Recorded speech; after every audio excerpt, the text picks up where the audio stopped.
Tere meie poolt ka, et me niimoodi huumoriga naersime, et peaks paluma kõikidel pildid sisse panna, sest kahtlus on, et enamus on meie enda üliõpilased. Et osade puhul me lihtsalt suudame juba selle ära tuvastada, eks. Et vaatame, et kas me midagi uut ka räägime. Et usutavasti paljud on tuttavad teemad. Ja tere minu poolt ka ja just, et see materjal läheb kõik siis veebi avalikuks ja jagage siis kolleegidele, et tõesti aeg on selline pigem lõunane ja kuna sihtgrupp on tegelikult erinev, et me ootasime siia täna nii rühmaõpetajaid, haridustehnolooge, õppejuhte, kui tegelikult inimesi ka esimesest kooliastmest, nii et see päevakava on natuke erinev, aga kui on järelvaadatav, siis ma usun, et inimesed leiavad selle aja siis ka meie mõtetega liituda siis hiljem. Ja nii nagu Sander ütles, et siis me 22. räägime ka, et kui me täna keskendume eelkõige õpetaja poolele, ehk siis mida õpetaja saab teha ja kuidas õpetaja saab märgata digiturvalisusega seotud teemasid, siis 22. on põhifookus just sellel, mida saab juba lastega reaalselt ära teha, aga usutavasti mõni selline nipp tuleb ka täna siit välja. Ja meie teemade puhul me otsustasime Kairega, et me läheneme täna selliselt, et me tegelikult ikkagi natuke juba eeldame, et meie auditooriumil, sellel sihtrühmal on teadmised olemas või nad oskavad neid juba otsida ja pigem on meie sellised nipid, trikid just selles võtmes, et kuidas neid asju teha. Et me anname kindlasti need tööriistad, kus see info on, aga me püüame rohkem tuua just neid nippe ja trikke, et kuidas siis neid olukordi kas ära tunda ja kuidas selles olukorras siis käituda. Ja alustakski siis sellest oskuste ja teadmiste tasemest. Et usutavasti need märksõnad ei ole ühelegi kuulajale võõrad. Ehk siis me räägime õpetaja ja õppija digipädevusest, sest see on see, mille pärast me tegelikult digiturvalisusest räägime, ja mitte ainult digiturvalisusest, vaid kõikidest digipädevusega seotud teemadest. Me hästi lühidalt ülevaadega õpetaja kutsestandardist, mis selle aluse justkui meile paneb, ja uuenevast alushariduse riiklikust õppekavast ka, mis ühelegi lasteaiaõpetajale tõenäoliselt võõras ei ole. Ja kui kõrvale tuua siia, et kui on meie seas ka siis neid, kes on kooli kontekstis, siis põhikooli ja gümnaasiumi riiklikus õppekavas on digipädevus sees juba aastast 2014, nii et selles mõttes see kooli kontekst peaks juba olema omakorda siis natuke ees sellest, mis lasteaias praegu hetkel toimub. Aga õpetaja kutsestandardis siis on see digiteema sisse toodud ja ükskõik millises kontekstis sa vaatad neid digitehnoloogia kasutamisi, olgu see mingite lahenduste kontekstides, võimaluste ja riskide kontekstides, olgu see sisuloome kontekstis, siis igas olukorras tuleb see, et mida ma õpetajana ise saan teha, kuidas ma saan ise märgata seda, mis on oluline teha ja selle sees see digiturvalisus tegelikult on äärmiselt oluline märksõna. Ja samamoodi siis, mida õpetaja kutsestandardid siis hetkel veel kehtivad ka välja toovad, on siis õpetaja koostöö nii kolleegide kui lastevanematega. Ja et võib-olla see on selline koht, mida ei tohiks ära unustada, et ma õpetajana mõtlen siis seda ka, et kõik, mis ma täna kuulen, et ka seda salvestust, et see, et ta on mõeldud õpetajate konteksti, siis tegelikult see sobib suurepäraselt ka vanematele edastada, et vanemad mõtleksid samamoodi, et mida see digiturvalisus siis tähendab, kuidas me ennast kaitsta saan, mis need nipid trikid on. Ja õpetaja kutsestandardi osaks on siis ka oma digipädevuse hindamine ja arendamine, et ehk siis selline läbiv kompetents ja seal siis on hästi tugevalt siis fookuses ka see digiturvalisuse teema, millest me siis täna põhjalikumalt räägime. Ja kui me õpetaja digipädevusmudelile otsa vaatame, siis selles omakorda on siis 6 alamvaldkonda, on kutsealane areng ja kaasatus, mis räägib siis sellest, kuidas sa tegelikult peaksid ise ennast pidevalt täiendama ja kuidas sa saaksid siis mõelda sellele, milles ja kuidas sa tugev oled. Ja kõik, kes täna meil siin meiega koos on, siis vaieldamatult selle peale mõtlevad, ehk siis kuigi nii mõnigi nimi on tuttav, siis see teadmine, et ma olen seda kuulnud, ma tean sellest, siis see ei tähenda seda, et ma endist viisi ei kuule, et äkki tulevad mingid uued teemad, mingid uued nipid, trikid. Siis kindlasti digiõppevara ja sellega koos käib siis õppimine ja õpetamine ka, et digiõppevarast ja autoriõigustest me täna siis ka räägime, et ehk siis digiturvalisus on seotud selle digiõppevara kontekstis just autoriõiguste teemaga, et kuidas ma ise saaksin siis ennast kaitsta, oma loodud kaitsta. Siis hindamine, mis võib-olla on ka digiturvalisusega seotud eelkõige just selles, et me räägime isikuandmete kaitsest, me teame, et ka see on oluline teema, ja siis viimaste osana siis see õppijate võimestamine ja õppija digipädevuse arendamine, et ka need siis õpetaja digipädevusmudeli osaks. Ja sealt edasi siis õppija digipädevus, ehk siis kui me vaatasime siin korraks tagasi minnes, et õpetaja digipädevusmudeli viimaseks osaks on õppija digipädevuse toetamine, siis õppija digipädevuse aluseks Eesti kontekstis on siis kodaniku digipädevusmudel ja selles siis on 5 alamvaldkonda ja eraldi on siis see digiturvalisuse valdkond olemas, ehk siis kui oluline see digiturvalisus on, kui ta on eraldi alamvaldkonnal lausa siis õppija digipädevuses välja toodud. Ja meil siin siis Elinega teile küsimus, kes te kuulate, et Elina võib-olla jälgib kõrvalaknas ka seda, et kui palju on osalejaid, et kas see lehekülg, kui sa vaatad seda pilti, et pane chati kirja, et kui paljud seda lehte, kas sa oled külastanud, kas see leht on sulle tuttav? Meil ka põnev teada. Võid pannagi just, et kas jah või ei, et kas sa oled selle lehel käinud ja siis me näeme seal nimede järgi ja püüame aimata, et meie tudengid peaksid saama sinna ja panna selle jah, ja kes siis järgi vaatavad, et te võite siis ka mõtestada, et kui see keskkond teile tuttav ei ole, et minge külastage, et see sama märksõna seal digipädevus, et kui te selle sinna interneti otsingusse sisse kirjutate nii täpitähtedega kui ilma, siis otsimootor teid suure tõenäosusega sinna digipädevuse lehele viib, kus te tegelikult leiate nüüd kõik selle, mille Kaire slaididele pani sellises visuaalses paketis ja liigendatuna, et seda teksti on lihtsam hoomata ja tegelikult on tõesti see mudel nagu tükkideks võetud ja sa saadki vaadata, et kui meid konkreetselt huvitab see õppijate digipädevuse arendamine, et see on praegu minu jaoks teema, et siis võtta lahti vaata, et me siin ei hakka seda nii-öelda pulkadeks võtma, et siis me kindlasti kutsume üles ja julgustame seda lehte kasutama ja sellega nagu sõbraks saama ja seal siis navigeerima, et see oleks teile tuttav, sest see on õpetajale hästi-hästi vajalik ja võib-olla ka selline üleskutse, et kes on võtnud õppeaasta lõpus või planeerib uue õppeaasta alguses oma digipädevustega rohkem tegeleda, et see on see koht, kust ka alustada sellist esimesi samme enda digipädevuse tundma õppimiseks, nende kaardistamiseks ja siis ka paika panema, et mis siis võib-olla sellel järgmisel õppeaastal minu fookus on. Ja kui Elina ütles, et siin otsinguga tuleb kenasti välja, siis tegelikult ta on veel lausa nii lihtne, et kui sa paned sellele sõnale digipädevus.ee taha, siis ta tuleb kohe sul automaatselt väljaks. Ja kui siin ees visuaalis on praegu teil siis õppija digipädevusmudel, siis täpselt samamoodi on seal olemas, õigemini õpetaja oma, siis õppija digipädevusmudel kuni hindamiskriteeriumini, ehk siis milliseid oskusi oodatakse ka e-koolieelselt lapselt, et ka see digipädevusmudel on seal siis kenasti olemas, mida saab siis hästi üksipulgi läbi vaadata ja mida siis digipädevuse või digiturvalisuse teemal siis ka oodatakse. Ja õppija kontekstist me 22. sellest ka natuke põhjalikumalt räägime. Saame ka teha selle kohaloleku kontrolli ja vaadata, kes siis on õppija mudeliga tuttav. Just. Ja see uuring on siis, siin rõõmsalt on siis ka üks selle uuringu autoritest on täna meil kuulamas, et tervitused Enelile, et uurisime siis seda, et millised on kuidas õpetajad toetavad õppija digipädevust. Ja vaatasime siis seda, et millised digipädevusmudelid on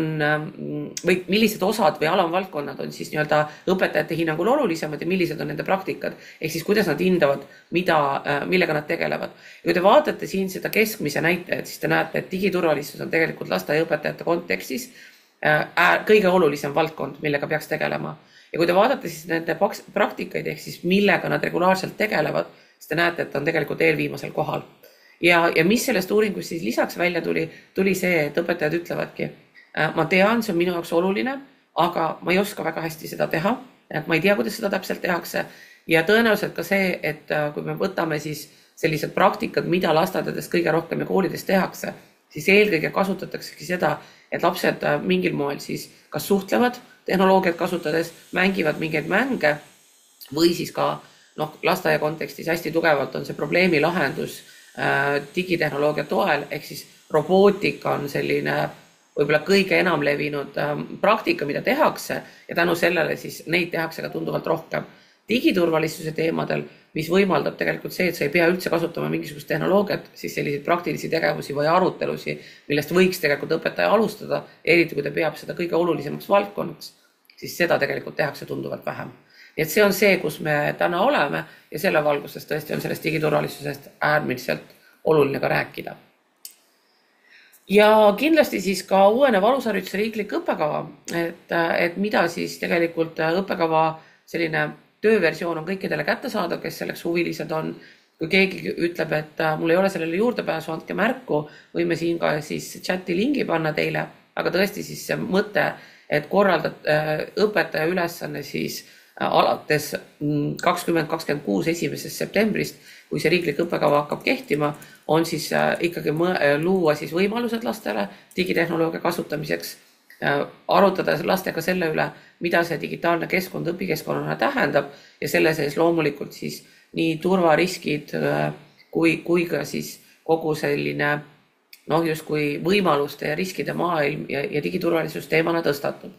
Ja lisaks sellele on siis ka õpitulemustes välja toodud siis uuenevas riiklikus õppekavas 4 erinevat siis sellist justkui konkreetset oskust või õpiväljundit ja need siis väljendavad ka nendest selline turvaline ja eesmärgipärane kasutamine,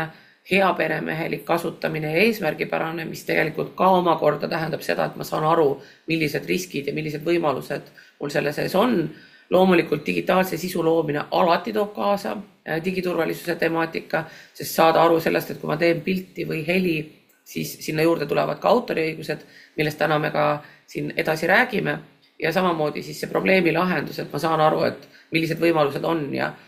millised väljakutsed mul siis selles kontekstis on. Nii et riiklikus õppekavas on konkreetsed siis sellised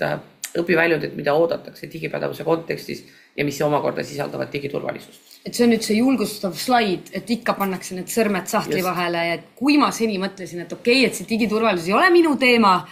siis see riiklik õppekava teeb selle iga õpetaja teemaks, kes täna lastega õppetegevusi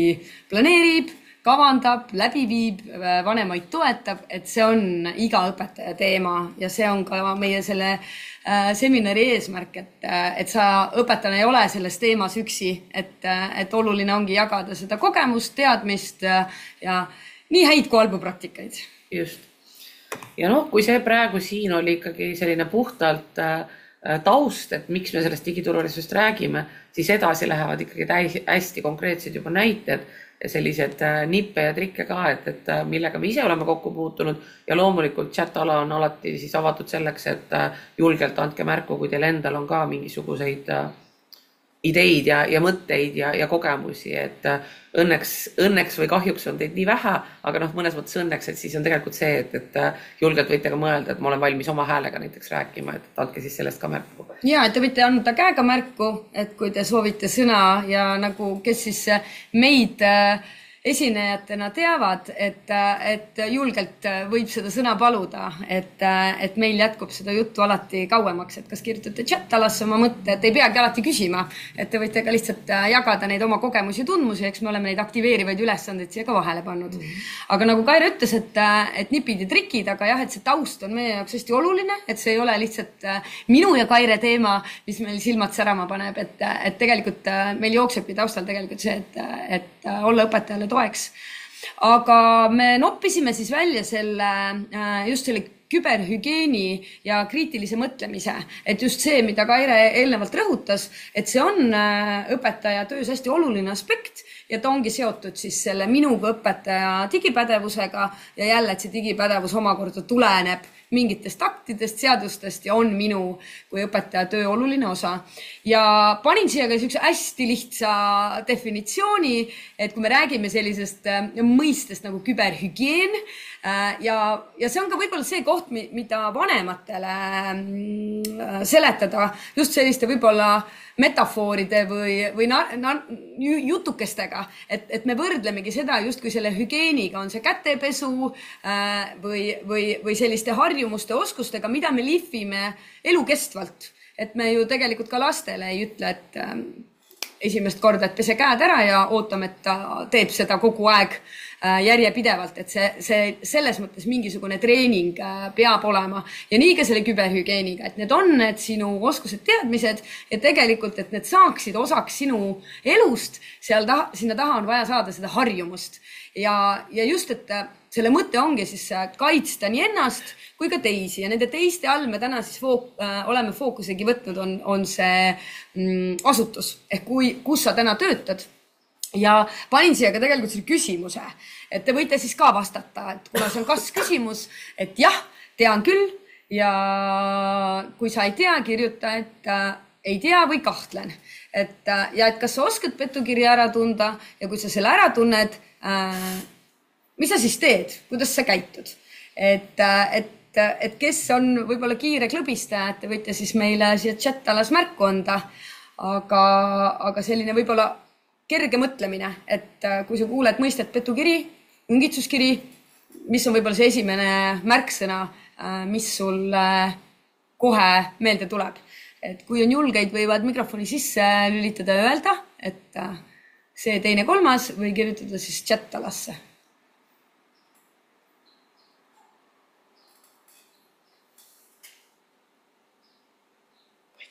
Vaikus, aga Kaire, mis sina... Kui sinul öeldakse, et Kaire, mulle tuli vist petukiri, kus ma aru saan? Kas sulle on tulnud petukiri? Ja, mul on tulnud ja tegelikult siit edasi Elina tegelikult on neid nokkinud päris palju välja ja pannud siia näiteid ka, et milliseid petukirju. Ühe ma sain äkki eile või üleile alles. Ja eks ta ongi see, et esimese hooga, mina küll kogen alati ehmatust. Ehk siis, kui sul tuleb kiri, mille pealkiri on kohtukutse, siis esimese hooga mõtled kohe, mida ma nüüd siis tegin, mille eest ma selle kohtukutse sain. Ja kas ma siis nüüd teen selle lahti või ma ei tee. Kas see on petukiri, kas see on õngitsuskiri, millega tahetakse mult midagi kätte saada või mis see siis on. Nii et ma arvan, et ma usun, et kõik inimesed vist on saanud mõne petukirja või õngitsuskirja. Oled sa kuidagi, vaat nüüd see, et kuidas sa siis käitud, et kas sa oled informeerinud, kas sa oled selline inimene, kes kohe teavitab või sa pigem jätad selle enda teada, et ma ei jaga seda? No, mul on üldiselt tava nagu see, et ma annan teada, et kui see tuleb ülikooli meilile, siis ma annan teada selle ülikooli IT-osakonda, sellepärast, et ma leian, et nemad peavad teavitama vastavaid instantse ja kui see tuleb näiteks, viimane kiri tuli kohtukutsena, mis tähendab, et see tuli politsei ja piirivalveameti just kui selliste märksõnadega, siis ma andsin, et ka nendel on olemas selline lehekülg, nii-öelda meiliaadress nagu küberkaitse äkki. Siis ma andsin ka sellel meiliaadressil teada, ehk siis minu jaoks justkui tundus see, et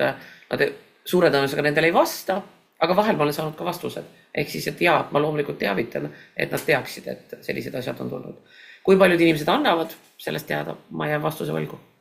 Mis su enda praktika on? Eks ta läheb samasse kategooriasse, et esimene on see ehmatus, et millega ma hakkama olen saanud, aga siis tuleb nagu see rahunemine, et sul on need võtted ja tegelikult see, miks me ka otsustasime sellise nii-öelda juppideks võtta, et mis see strateegia on selle petukirjaga hakkama saamiseks, et kuidas ma ära tunnen ja tegelikult see ka kohe rahustab, et ma tean, mis on nagu need põhielemendid, et ma olen need nagu enda jaoks läbi mõtestanud, et ma saan nendest elementidest kohe aru ja see tegelikult ka juba rahustab, et see ei ole päris asi, aga mis mulle tundub, mida ma ise olen kogenud just organisatsioonis, et lasteaias, ülikoolis, et kui palju me üksteist nagu toetame ja mõndadel juhtudel inimesed tajuvad kuidagi seda häbina, sest et kui ma olengi käitunud valesti, et ma ei taha võib-olla näidata, et kas ma olen rumal, teadmatu, et ma tõesti klikkisin või saatsin raha, et see on natuke ka selles mõttes tundlik teema. Aga ma paningi siia siis sellise hästi lühikese definitsiooni ja tegelikult see sama õngitsuskiri on nüüd see sama leht, see digipädevus.ee, et seal on ka sõnastik, et kõik sellised uued tehnoloogilised sõnad on seal lahti seletatud, et tegelikult nad on üks ja sama asi, et kui kasutatakse õngitsuskiri, petukiri, et see petukiri on nagu selline katusmõiste ja see õngitsus ütleb juba ise, et midagi minult õngitsetakse ja üldiselt see siis ongi mingid andmed, et saaks siis sinu rahakotile ligi või mingit infot, mida siis hiljem kasutada sinu vastu. Ja no see on siis näide, mille Kaire sai ja mingi periood ongi tulnud meile rohkem neid kirju ja mis mina olen siis võib-olla tõesti viimase 3 aasta jooksul kogenud, et kui ma varasemalt nagu nii-öelda oma asutuse ametlikul e-mailile ei saanud, et pigem tulid need nagu minu e-mailile, siis nüüd ma olen kogenud, et kui ma olen lasteaias ja meil on lasteaias nii-öelda ametlikud e-posti aadressid ja ülikoolis, et üha rohkem on hakanud nagu sinna tulema ja samas see on nagu ohumärk, et miks Politsei- ja Piirivalveamet mulle nagu töömeili peale saadab, kui see on mingi väga isiklik asi. Et ja siin on siis üks näide, et juba see visuaal annab selle vihje, et siin on midagi valesti. Et te võite panna ka chat alasse, mis teile tundub, et mis siin pildil on valesti ja mis me Kairega ka arutasime, et inimesed, kellel on varasem kogemus kohtutega, et see ei ole mingi häbimärk, et sa võid olla, oled kohtus tunnistajana olnud, võib-olla sul ongi olnud kohtu case, kas sa oled ise kedagi kaevanud, kas sind on kaasatud, kas või näiteks korteriühistu teemadega, et sa oled lihtsalt osanikuna, või sa oled saanud trahvi, on see kiiruse ületamise eest, et sa tead, millised näevad välja siis sellised ametlikud dokumendid ja logod. Et mulle kohe ütleb see pilt, et need venitatud politsei märgid siin ei ole mitte meie slaidi esitluse probleem, vaid see ongi see PDF ja esiteks, et see kiri oli, ma kohe paari slaidi pärast näitan, oligi nii-öelda manusena ja juba manuse sees, et kui on PDF, logod on sellise hästi halva kvaliteediga, et ükski Eesti riigiasutus ei saada halva kvaliteediga dokumente välja ja vigases eesti keeles. Et see on nagu esimene märk, et midagi on siin valesti. Kuigi, et ma võin vaadata, et inimene, kes mulle südamlikult, ja minu selle PDF-i nimi oli ka südamlikult.pdf ja kui sa oled saanud riiklikke dokumente, need on alati digiallkirjastatud, et sa ei saa neid lihtsalt lahti. Et nii, et sulle mingi riik, Politsei- ja Piirivalveamet, Maksu- ja Tolliamet saadab, need on digiallkirjastatud, et nad ei ole lihtsalt kirimaale vanaemale. Ja kui rääkida digiturvalisusest, siis praegusel hetkel Elinale mina saatsin oma kirja edasi, aga mina olin nii digiturvaline, et mina seda PDF-i lahti ei teinud. Tema oli nii palju, et ta tahtis teile näidet tuua ja tegi selle PDF-i ka lahti, eks. Nii et selles mõttes ma üldjuhul lihtsalt saadan edasi või vastan, eks teavitan, et selline probleem on, aga ma üldjuhul ikkagi ühtegi nendest linkidest ei vajuta ja ühtegi PDF-i või manust sealt lahti ei tee. Nii et see hetkel oli mina natuke digiturvalisus. Ma lasin tegelikult viirusetõrjega enne selle üle, et viirusetõrje ütles, et siin viiruseid kaasas nagu ei ole, et see on lihtsalt PDF. Et sellest ka mõne slaidi pärast, et just, et kuidas ma tegutsen ja kui ma olen vajutanud, et mida siis nagu teha. Ja üks vihje siis veel, et selline punasega välja toodud asjad on ka alati väga kahtlased, et kui sa näed, et see on just kui riigiamet, Eesti mingisugune riigiamet sulle saadab, siis need üldiselt need dokumendid on kõik mustvalged ja keegi sulle midagi punasega seal eraldi nagu välja ei too. Aga jah, esimene ehmatus on küll, kui ikka lapspornograafias süüdistatakse ja sa tead, et sa koolitad lasteaiaõpetajaid ja puutud lastega hästi palju kokku, siis võtab ikka kõhedaks selle tunde küll. Ja siis vaatad, et mis su enda selles seadmes on? Selles mõttes küll, et mina sellest loost küll, kui mina esimest korda selle sain, see pani mind küll lapsevanemana mõtlema, et mis minu telefonis, milline materjal mul on ja kõvakettad, mis mul on. Ja peale sellist, kui ma esimest korda sellise kohtukutse sain, ma päriselt küll tegin selle digiturvalise liigutuse, et ma oma arvutid, mida ma kasutan nii töö kui isiklikuks eluks, ma kõik pildid tõstsin siis välisele kõvakettale, ehk ma ei hoia oma perekonna videosi pilte isiklikus ja ka kui ma teen täpselt ülikoolis, lasteaedades, lastega mingeid õppematerjale filmime, et ma hoian neid alati välisel kõvakettal ja ma ühendan alati siis, kui ma töö lõpetan ta arvuti küljest ära, et mu arvuti, mis käib internetis ja kui peaks juhtuma midagi, et sinna häkitakse, siis mul ei ole mingit tohutut pildipanka selles arvutis, vaid nad on alati mul turvaliselt välisel kõvakettal. Et see oli küll, sest et tõesti ma mõtlesin, et eks minul on ka pilte, kus lapsed on üksteist pildistanud, et tekkis see küsimus, et kas ma olen millegi vastu nagu eksinud. Ja siin ka lihtsalt tõin näiteid, et kui te ka, mis on väga tänuväärne, et kõik meie asutused on nad Maksu- ja Tolliamet, pangad, Omniva, et kõigi enda veebilehtedel on väga head, et ma tegin hästi kiire siukse empiirilise ülevaate, et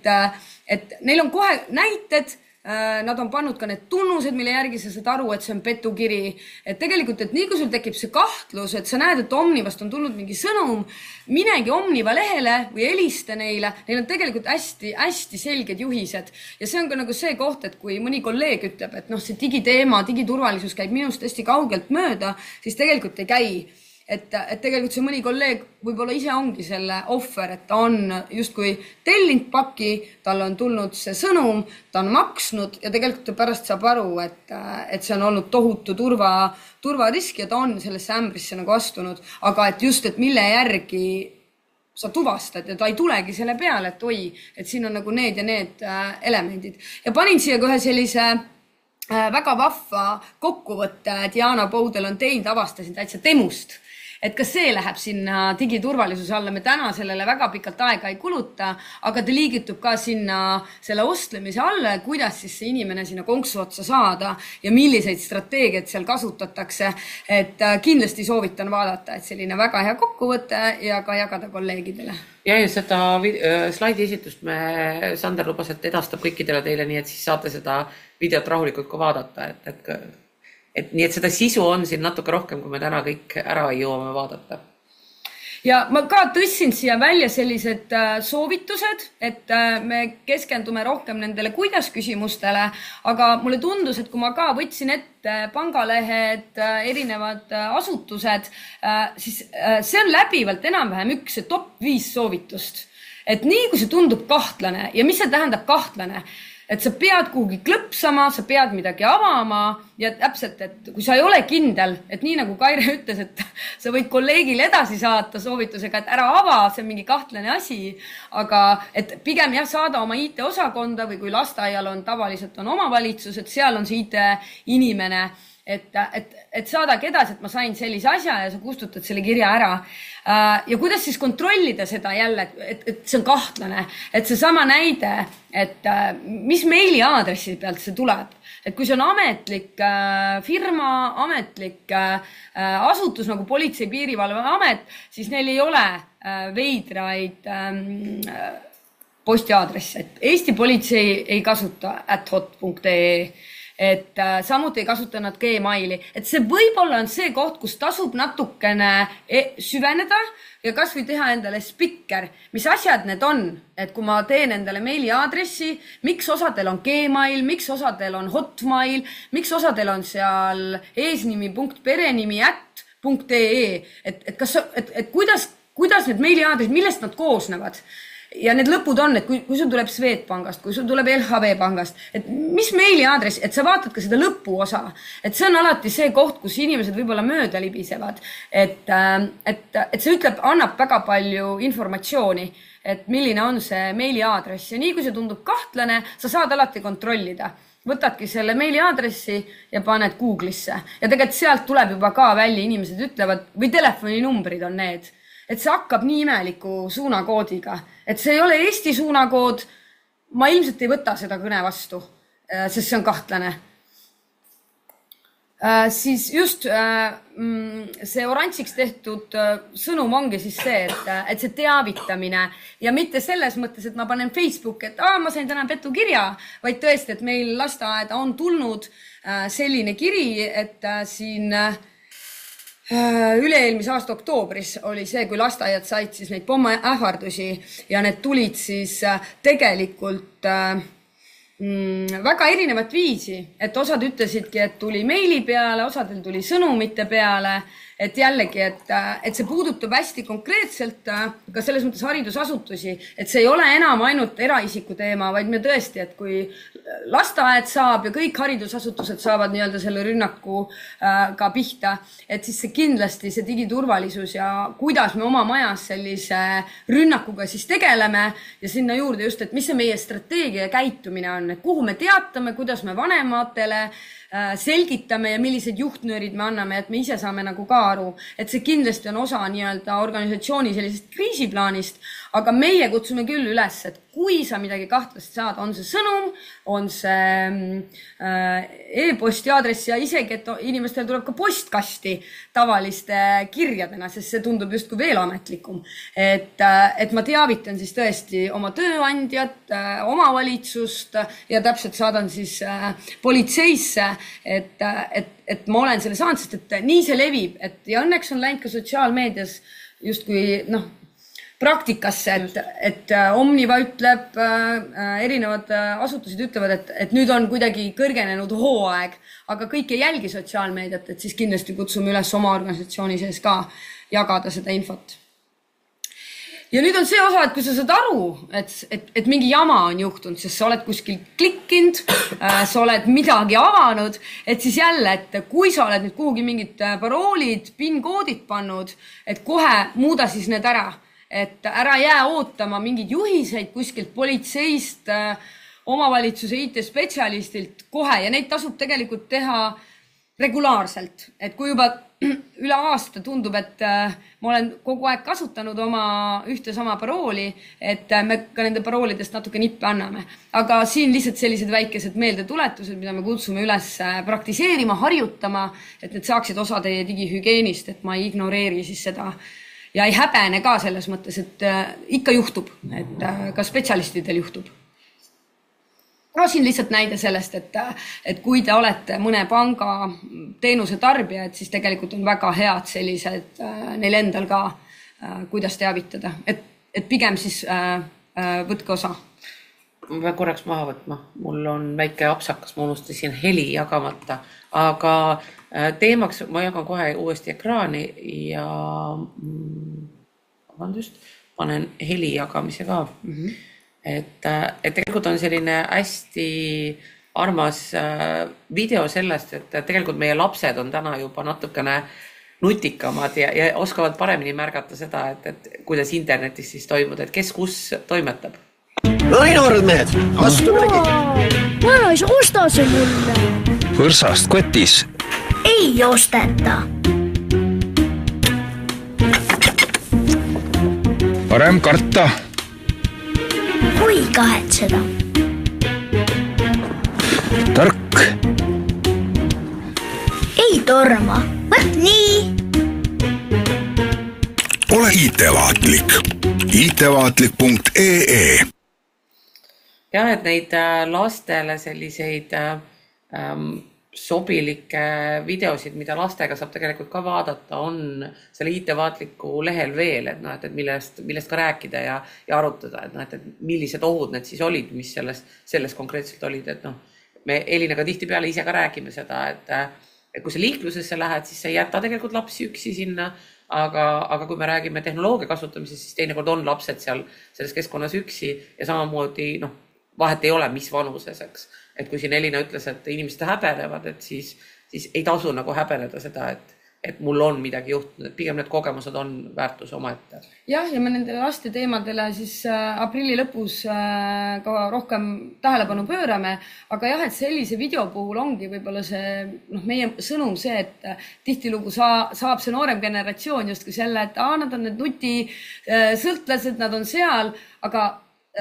see üks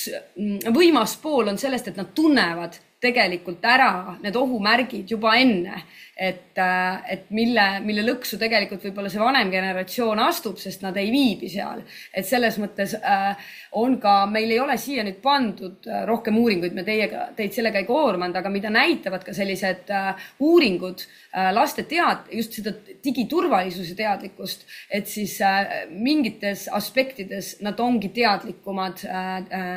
digiteenuste ja meediasisu tarbijad selles osas, et mis puudutavad neid ohte ja teinekord tuleb see vahe väga, väga hästi välja,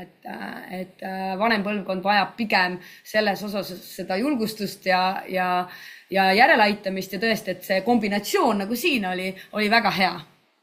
Ja panime siia selle parooli teema ka ja osad selle tõttu, et see on väga oluline vajalik, aga ka väga naljakas teema alati. Lihtsalt me ei hakka seda koos vaatama, aga soovitus, et pärast te saate materjalid, see on lingitud, selline stand-up paroolide tegemisest ja kes inglise keelt ei valda, et saate ka subtiitrid panna eesti keeles, seal alati YouTube'is on võimalik, et see on küll otse tõlge, aga isegi kui sa keelt ei valda, sa saad aru, millest räägitakse.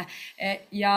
teine veel, et mulle endale väga meemid meeldivad, sest need ütlevad tavaliselt asja kohta väga täpselt, et siis tegelikult ükskõik kellega sa räägid, see on nagu see teema, millega sa alati leiad inimestega ühise kokkupuutepunkti nagu ilmaga, et kui eestlased hakkavad ilmast rääkima, et alati on midagi ühist, ükskõik kus valdkonnas sa töötad, sest paroolid on umbes sama kategooria, et need võidud ja kaotused, mis on paroolide loomisega, haldamisega, kaotamise ja unustamisega, et siis lihtsalt siin mõned sellised toredad leiud internetist, aga mis me tahtsime, siis täna me jagasime omavahel ka, et ma siit Kairet pinnisin, et kuidas siis, mis need sinu strateegiad on, et me täna ka libiseme nagu sellest üle, et kus neid materjale leida, need on tegelikult ka jälle, et kui te kirjutate internetti, et kuidas luua tugevat parooli, et sellised top 5, top 10 soovitusi on jälle igasuguseid väga lahedaid visuaale, et ja just selles osas, et miks on oluline teha keerukad paroolid, mis see teooria seal taga on, mis see praktika on, aga me püüdsime Kairega siia kokku panna just sellised, mida me ise kasutame ja kuidas ellu jääda selles paroolimajanduses ja mis on siis nende aastatega justkui lihvitud kogemus. Aga me panime siia hästi erinevaid, sest inimesed ongi erinevad. Ja minu isiklik lemmik on see villaseste sokkide näide, et mulle meeldib luua paroole, mis ei ole sellised täiesti anonüümsed, et nii nagu sulle pakuvad parooligeneraatorid, kus ei ole seoseid. Ja ma valingi sellised sõnapaarid, mulle tavaliselt täitsa meeldibki, et kui inimesed kasutavad mingeid väljendeid või kui on vesteldes keegi chat-alas sõnad sassi ajanud, et see on väga hea parool. Ja siis sinna vahele ma panen neid numbreid ja kohustuslikke nii-öelda erimärke. Ja Kaire ütles ka sellise väga hea, et tema praktika on see, et tal ongi 3 sellist fraasi, mida ta siis kombineerib, et ma ei mõtle neid fraase 100, aga ma tean, et mul on see villased sokid ja võt seal nende villaste sokkidega ma siis kogu aeg opereerin, et kuhu ma panen numbrid, kuhu ma tähed, sinna panen trellid, aga see põhisõna on ikkagi mul see villased sokid. Ja see põhjus on tegelikult hästi lihtne, et ma niimoodi huumoriga naeran, et mul on kuldkala mälu, 3 sekundit aitab küll. Ja tegelikult on nagu see, et ega sa lõpmatuseni ei suuda neid asju meeles pidada, eks. Sa ei saa ka kõiki asju Google'i salvestada. Te olete kindlasti näinud inimesi, kes kõnnivadki, et paberi peal on paroolideks kõik kirja pandud, on ju, et kuskil see piir tuleb ju ette, eks. Ja kui sa ei kasuta oma seadet, aga sa lähed, sul on vaja näiteks, ma ei tea, ükskõik millises keskkonnas logida enda keskkonda sisse, olgu selleks Facebook või olgu oma meiliaadress, siis mul on vaja seda parooli saada. Ja kui ma tean, et mul on tegelikult 3 sellist erinevat, siis nende 3 hulgast 1 läheb mul pihta tavaliselt.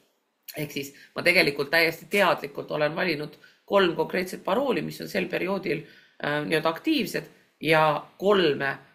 lasevad enamus keskkondi, sa võid 3 korda eksida. Kui 4. kord, siis ta lihtsalt paneb su teatud ajaks nii-öelda luku taha ja siis sa ei saa seda kasutada. Nii et ma lihtsalt enda säästmiseks olen siis enda jaoks selle süsteemi loonud. Ma tean, et need 3 parooli on mul ja ma kasutan alati siis see, et kuna on keskkondi, mis tahavad saada seda nii-öelda tähiseid ja siis neid suured väiksed tähed pluss siis ka mingisugune number on ju, et siis ma pigem ongi see, et ma kohe genereerin need paroolid ära ja neid samu ma siis kasutangi. Ja sama, mina olen seda usku, et ma kasutan parooli hoidjat, aga samamoodi, et mingite keskkondade paroole ma tean peast just sellepärast, et mul on see süsteem, aga samas, et kui ma ei pääse oma isiklike seadmes ligi, kus ma ei näe parooli, ma ei saa oma paroolihaldurile ligi, siis ma tegelikult oma põhikontodele ikkagi pääsen ligi, sest ma neid paroole peast tean. Ja panin siia veel mõned. Et kuidas siis moodustada, et paljudele inimestele jälle meeldib kasutada lauseid. Ehk siis see ongi see, et sa pead looma endale nagu selle süsteemi, et minule meeldivad fraasid, aga mõned kolleegid on öelnud, et talle meeldib lause, mulle ei meeldi piimasupp juurviljadega ja ta on sõnastanud see, mis talle ei meeldi, sest need jäävad meile tavaliselt rohkem meelde. Ja ta kasutabki siis neid esisõnu, et ta teeb nendest ja siis ta lisab mingi aasta, mis on talle oluline, mitte see käes olev, aga näiteks 2007 ta abiellus, see jäi talle hästi meelde või lahutas. Et see on see, et mul on alati meeles. Ja siis panen selle erimärgi, mida ma kasutan. Või siis mustrid, et ongi, et ma tean, et on mingid konkreetsed kohad ja sündmused, et paljudel inimestel nad seostavad inimeste sünnipäevasi sellega, et ta hakkab neid sündmusi meenutama. Ja siis ka, et mõne jaoks on see, et läksin esimesse klassi koera aastal 1994 ja ma tekitan sellest selle parooli. Ja jälle, et ma kasutan seda ühte fraasi, lõpetasin esimese klassi 1995, et ma kasutan neid kombinatsioone. Ja see, jälle, et seda mul on lihtne tuletada. Ja nii nagu Kaire ütles, et sul on 3 varianti, et kui ma tean, et seal on kõik õiged, kas siis on 1994, 95 või 96, et ma saan eksida siis näiteks ainult aastaarvuga. Kusjuures, kes teab, siis koera aasta oli 94, nii et selles suhtes on siin veel fakti täpsus ka. Ja ma guugeldasin. Ma oleks võid sulle öelda. Ja siis, mis siis on veel, et mille järgi sa siis näiteks meelde tuletad või tead, et ahah, et kõik, mis mul on seotud nagu rahaasjadega, et seal on alati A-täht sees, kõik, mis on tööga seotud, seal on S-täht ja meie kutsumegi üles, et sa jälle mõtled selle nagu läbi, et mis see minu struktuur on. Et kui ma lihtsalt olen nõus nendega, mida mulle generaator pakub, kus ei ole mingit seost, siis läinud see on, et sa teed ära ja rohkem sa ei mäleta. Et see tugeva parooli loomine ja selle meelde jätmine, et seal on natukene vaja seda oma süsteemi ja et kuidas ma asju meelde jätan. Ja siia me panime ka sellise väikese mõtte ülesande, et kuidas sinu kogemused, Kaire, on? Kas sa kasutad neid kõiki 3 või on sul mõni isiklik lemmik? Minu lemmik on parool. Sellel on hästi konkreetne põhjus. Niisugune julm nali, eks, et sõrmejälje puhul, esiteks sõrmejäljed tihtipeale ei toimi, ehk siis nii kui su keha selline nii-öelda pH-tase tõuseb, eks ja muutub, ehk siis näiteks näpp on higine, siis kohe ei toimi. Ja et need sõrmejäljed ei toimi ja siis tegelikult veel selline natuke julmem nali, eks, et kui juhuslikult satud inimröövi ohvriks, siis väga lihtne on see sõrm ära otsest raiuda ja siis kõik su seadmed avadaks. Et sa ei pea üldse midagi tegema ja näotuvastust on samamoodi võimalik siis teha. Parooliga on see, et seda peavad nad pinnima, eks, et kätte saada. Aga sul oli näotuvastuse ka? Ja näotuvastusega on see, et mul on olnud au siis oma tütre seadmesse saada näotuvastusega sisse, sest me tegime katseid huvi pärast. Me ei ole nii sarnased, et võiks ajada, aga tema näotuvastus ehk siis mingisugune kas soeng ja näokuju ja midagi on ikkagi nii sarnased, et näotuvastus lubas mu tema tahvlisse kenasti sisse. Sain seal mida kõike teha, eks. Nii et selles mõttes ikkagi see parool on nagu see, mis on sinu peas ja seda sealt niisama kätte ei saa. Su nägu on midagi, mis paistab välja, su sõrm on midagi, mida reaalselt on võimalik siis tõesti teine inimene ka ära kasutada, eks, et ka minestunud hoiak, kus saab seda siis kasutada. Nii et sellepärast minu lemmik on parool. Ja ma ilmselt käin siin sama rada, et mingites kohtades sa sellest sõrmejäljest ei pääse, näiteks kui sa passi teed. Ja näotuvastusega samamoodi, et kui sul on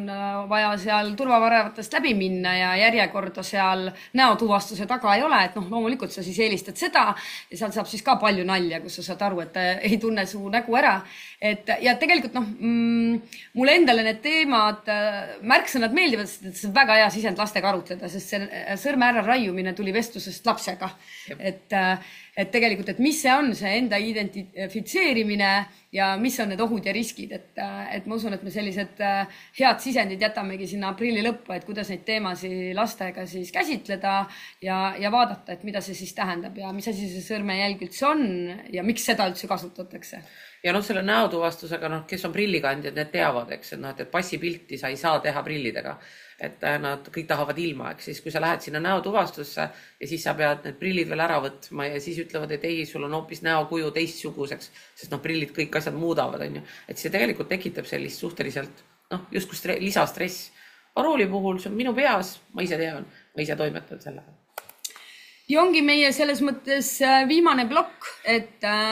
mis me siis veel pidasime oluliseks, ongi need õppematerjalid ja autoriõigus ja siia ka, et me teid väga siis jälle ei piina sellega, et väga, mis jälle puudutab seda, et kus seda infot leida, et me mõned tööriistad anname, aga ma panin siia sellise kiire küsitluse, et te võite siis chat-alasse tippida, et et mitu linnukest sa saad, et kui sa vaatad, et ahah, autoriõigus, et kas sa kasutad erinevaid materjale, pilte, videosi, laule, mänge mingitest temaatilistest keskkondadest, saitidelt, kas sa jagad neid nippe, praktikaid oma kolleegidega, keegi Instagramis saadab, keegi Facebookis saadab, lood sa ise midagi, pilte, videosi, mänge, õppematerjale ja kas sa suunad lapsi ise looma, kas nad joonistavad, voolivad, meisterdavad. Ja te võite siia siis lihtsalt panna need, et kas sa said 2 linnukest, 3 linnukest, 4 linnukest.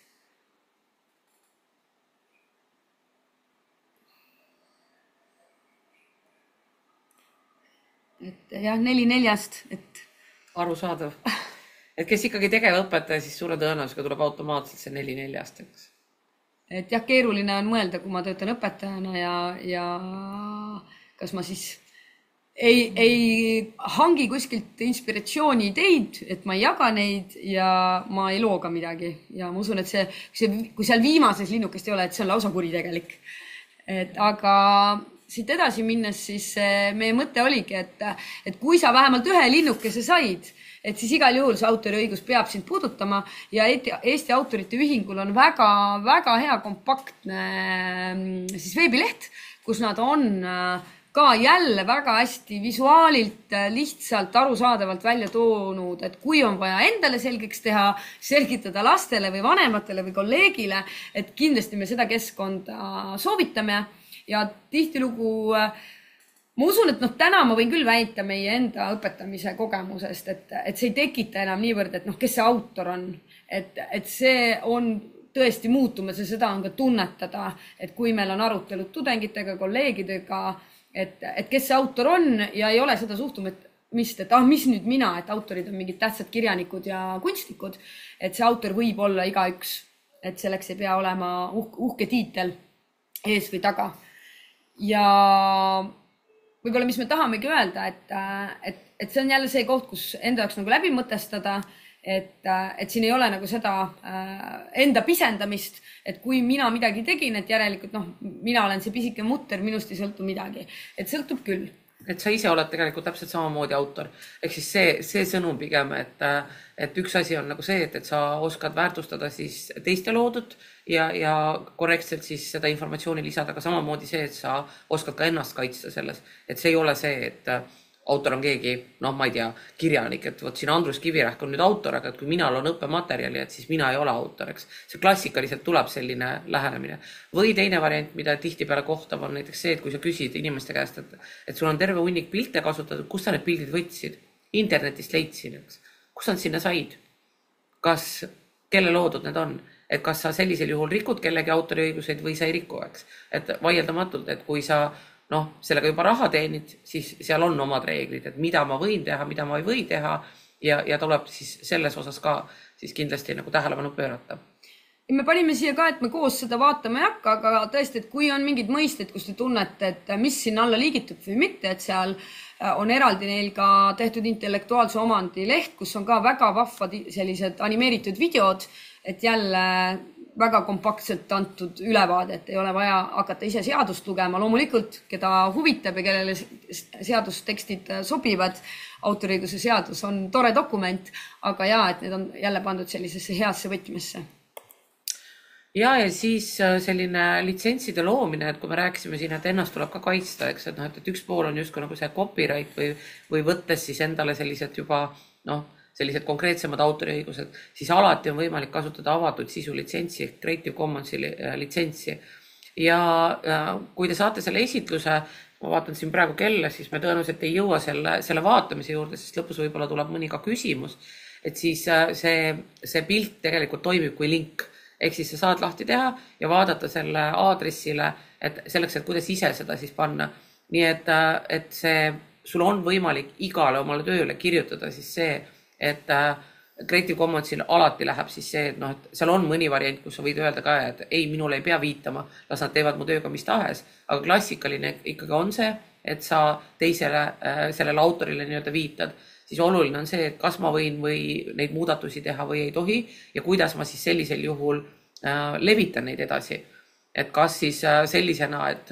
leian kellegi väga hea materjali mis on öeldud, et jah, et seda tuleb samadel tingimustel edasi levitada, siis muudan seda ja siis ütlen ei, minu tööd nüüd ei tohi enam nii-öelda muuta ja seda levitada, eks. Et siis nende avatud sisulitsentsi puhul on see, et nad ütlevadki ära, mida ma sellega siis edasi tohin teha. Või samamoodi näiteks ärilised eesmärgid, et